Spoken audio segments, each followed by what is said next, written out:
ये जो आपके पागल है बागेश्वर धाम के पागल, इनसे हम बात करते हैं तो ये हमसे पूछते हैं कि गुरुजी कब शादी कर रहे हैं, दुल्हन ढूंढ रहे हैं कि नहीं ढूंढ रहे हैं। जहाँ से भी आते हैं देश भर से आपके चाहने वाले। लवेरिया करना होता तो हम खोजते, अरेंज करना है तो तुम लोग खोजो। वो स्वागत करते हैं तो हम जाते हैं। भारत के मुसलमान हमारा स्वागत करें, हम वहाँ जाएंगे। उनसे कह दीजिएगा कि तुम्हें कसम है, करवाओ हमारा स्वागत, करवाओ हमारी कथा। हम तो इनकी मस्जिदों में कथा करने को रेडी। बागेश्वर धाम के पीठाधीश्वर आचार्य पंडित धीरेन्द्र कृष्ण शास्त्री सनातन हिंदू एकता यात्रा की शुरुआत करने जा रहे हैं। खुद हमारे साथ हैं गुरुजी से ही जानते। गुरुजी सीताराम। जय श्री राम। धन्यवाद, आपको भी धन्यवाद, TV9 के सभी दर्शकों को बहुत बहुत धन्यवाद। गुरुजी, इस यात्रा की क्यों जरूरत पड़ी, क्यों जरूरी है ये सनातन हिंदू एकता यात्रा? अभी अनेकता और विविध जातियों में, उपजातियों में, वर्गों में हिंदू समाज बटा हुआ है।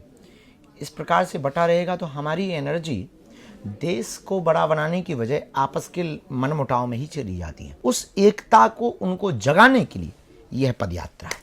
कांग्रेस के एक नेता हैं, वो ये कह रहे थे कि पंडित धीरेन्द्र कृष्ण शास्त्री दुबई जाते हैं, वहाँ के शेख से मुलाकात करते हैं, तस्वीरें जारी होती हैं, वहाँ के मुस्लिम से दिक्कत नहीं होती। स्वागत करते हैं तो हम जाते हैं। भारत के मुसलमान हमारा स्वागत करें, हम वहाँ जाएंगे।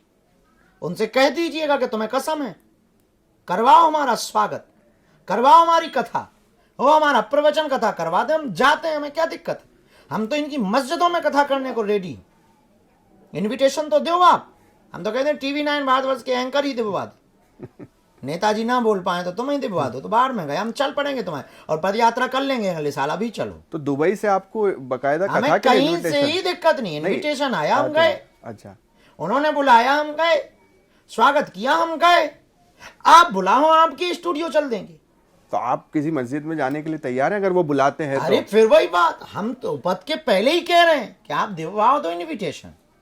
हम तो पाकिस्तान का आमंत्रण करने को स्वीकार है। भारत छोड़ो आप, मस्जिद छोड़ो आप। हिंदू क्या अभी बटा हुआ है? आपको ऐसा लगता है कि बेझिझक बहुत बटा है। वर्गीकरण है, सामाजिककरण है, जातियों में है, उपजातियों में है, क्षेत्रों में है, उप क्षेत्रों में है, बोलियों में फंसा, भाषाओं में फंसा।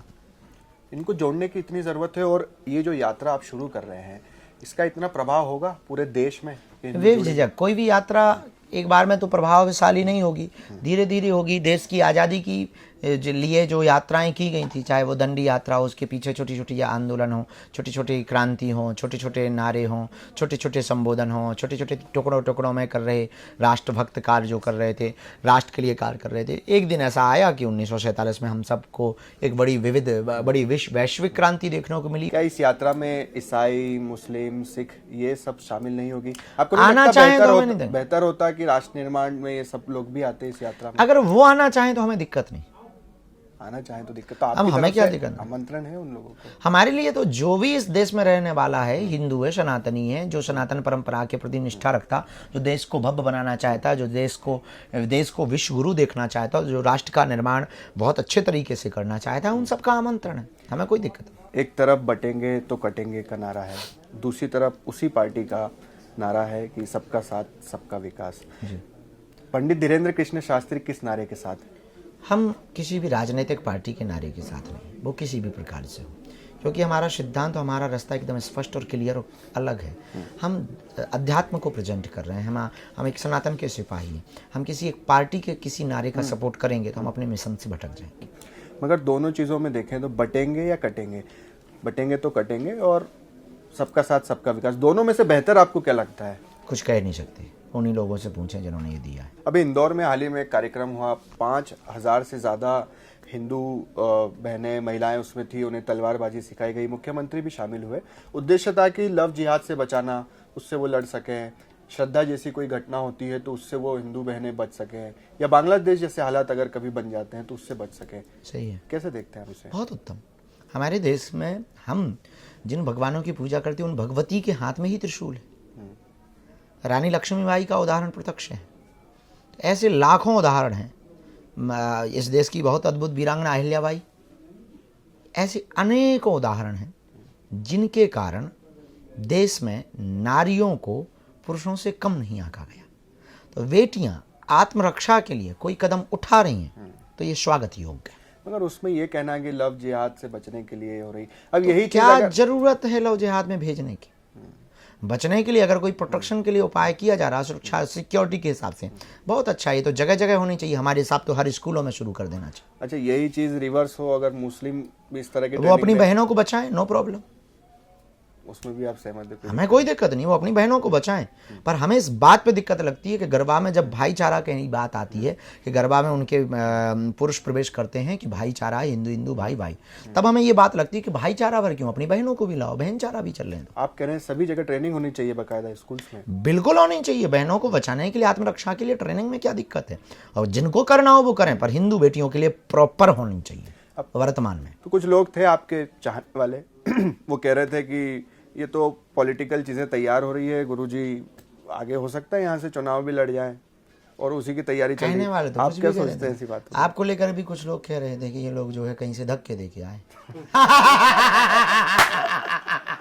कहने वाले तो बड़े निकम्मे होते तो हैं। आपका कभी राजनीति में जाने का इरादा है या कभी सोचते हैं आप?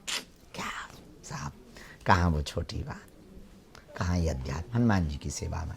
राजनीति के एक अलग मंच है, धर्म से राजनीति चलती, हम जिस रास्ते में उसमें बहुत खुश हैं।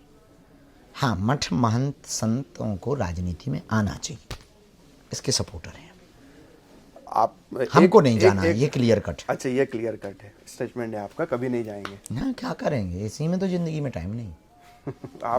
आपके पागलों को हम यहाँ पर देख रहे थे, रात भर अभी खुले में ही सोए हुए हैं, रात का समय है, ठंड लग रही है, मगर जैसे ही हम उनके पास गए, एक अलग सी ऊर्जा, एक अलग सी चमक उनके चेहरे पर आपका नाम लेते ही, और अलग सा उत्साह। ये शक्ति यहीं से बालाजी की देन है, जिनकी शरण में वो डले, सब वीर बजरंग बली की कृपा है, वही करवा रहे हैं। हम तो साधारण मानव है, मन में विचार आया, संकल्प ले लिया, बालाजी का नाम लिया, तैयारियों में जुट गए, कुछ लोगों की मदद ली, सब लोगों को ने उत्साहपूर्वक मदद की। अब क्षेत्र जुड़ता जा रहा, हमारा को कहाँ सामर्थ्य था, खुद की कितनी कोई औकात नहीं है, सामर्थ्यता नहीं है, एक एक वस्तु जुटा करके उनके भंडारे की, भोजन की, चाय पानी की व्यवस्था कर रहे हैं, कर्जा ले करके सामान जोड़ रहे हैं, सब होता चला जा रहा, भगवान सब करवा रहे हैं।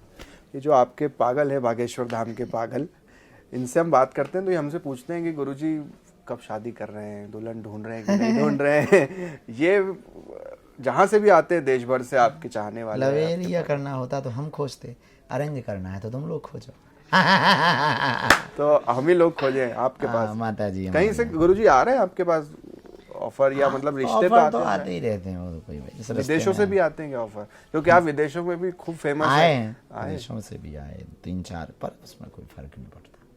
माता जी पिताजी जो निर्णय लेंगे। अगर वो विदेश का ले लें तो निर्णय हमें क्या लेना, हम तो कहते हैं वो तो अंतरिक्ष का भी ले लें। चलिए गुरुजी, आपने हमसे बात की, उसके लिए बहुत बहुत धन्यवाद। कल से पदयात्रा है, जात पात को मिटाने के लिए, इसको सफल बनाना है, हर हाल में अब हिंदुओं को बाहर निकल के आना है। Thank you. चलिए, तो पंडित धीरेन्द्र कृष्ण शास्त्री हमसे एक्सक्लूसिव बातचीत कर रहे थे। कल से सनातन हिंदू एकता यात्रा शुरू हो रही है, आने वाले 9 दिनों तक ये यात्रा चलेगी, और मध्य प्रदेश से नहीं बल्कि देश भर के अलग अलग राज्यों से लोग इस यात्रा में शामिल हो रहे हैं। कैमरा पर्सन मुकेश के साथ शुभम गुप्ता, TV9 भारतवर्ष, बागेश्वर धाम।